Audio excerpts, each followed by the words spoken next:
China in the next 10 or 15 or 20 years is going to continue its rapid growth. It may slow somewhat, but the repercussions are enormous. Its population will continue to move to cities.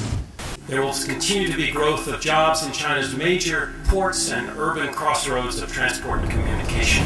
It will be able to afford freer non-governmental organizations, a freer press.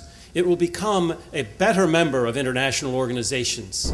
The need to resort to repressive measures will decline as China's per capita GDP goes up. The per capita GDP in China will increase perhaps by 8 or 9% a year in the next 10 or 15 years. And as that happens, then China also will become important diplomatically. It will represent increasingly a side of the debate about how the world should govern itself.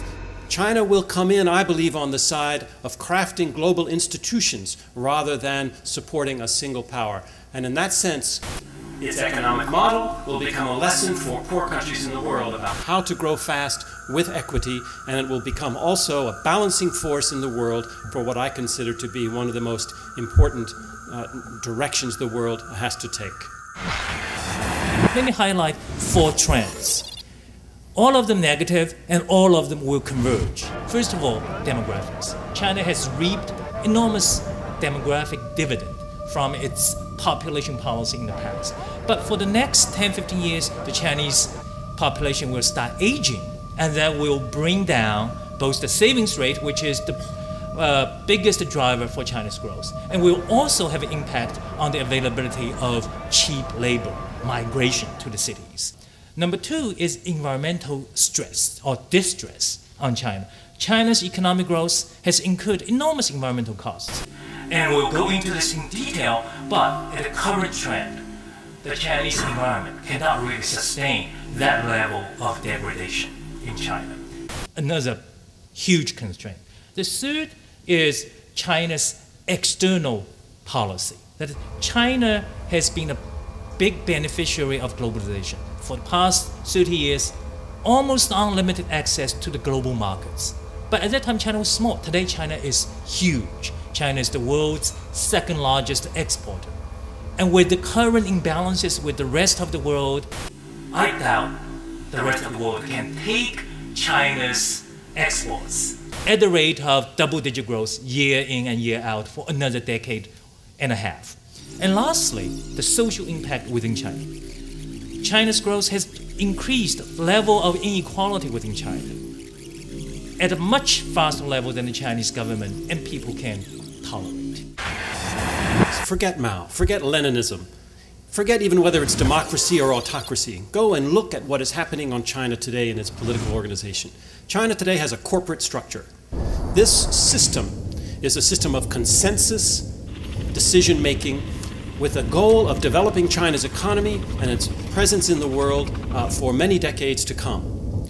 It's changing very rapidly, and as a result, it has enormous flexibility. This political structure is one that is also reaching out more and more. It's allowing more media to report on local government problems, on disasters, on cheating in the economy. China is definitely a dictatorship by any definition. If you look at how its leaders are selected, people have no say. I mean, this is the minimum definition of dictatorship. How the government stays in power. It's not by holding elections, but by the use of force, by maintaining a very large repressive apparatus at home.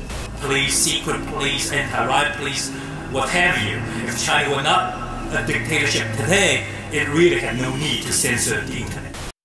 True, if you think of China as a corporation, and I would reluctantly accept that comparison. But in that corporation, the managers are not responsible to the owners. Because if you apply that concept, you might at least accept the notion that the owners can fire the managers. But in China, the owners who are the people who own the country cannot fire the managers. But the answer, the secret to China's growth, I would say, is the good government, the technocratic quality of its leadership. If you want to talk about the real secret in terms of economics, it's its ability to fund infrastructure, and that includes public services as well. China has repressed its financial system. It captures deposits in banks and puts them in an increasingly efficient way into infrastructure, whether it's highways, ports, schools, mass transit. This creates private space that entrepreneurs can fill with decisions that are market-driven. Many people think that investment in China is driven by the banks. That's not true. The largest single source of investment in China is retained earnings and self-raised funds by individuals and private concerns, not bank loans. A great deal of the bank lending goes to government programs, which then, if the banks are in trouble in a few years, will be able to be replenished by a growing tax base. So it is a model, a financial model, that supports public investment.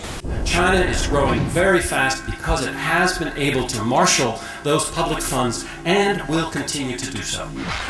Well, I think if you have to put your finger down on one factor for China's growth, it's not good management, it's savings. If you have enormous capital, a monkey can make a country grow. I have not found a country with above 40% savings and not grow. So for any country, pile on savings and they will grow. Just throw money at things, they will grow. In China, the inequality is a positive force. It's persuading people to move voluntarily to new locations and to new jobs where they're productive enough to earn a higher income. And it's being complemented by investments in infrastructure, growth in jobs, and urban expansion. Urban expansion and migration to cities is the only solution to rural poverty in China. Let me repeat that. Urban growth and migration to cities is the only solution, long-term, to rural poverty. People have to leave, and they have to leave voluntarily. And so that this inequality, the shape of the inequality, combined with infrastructure, with the high education levels in rural areas for boys and girls, is a formula for rapid national growth as well as for personal improvement within China.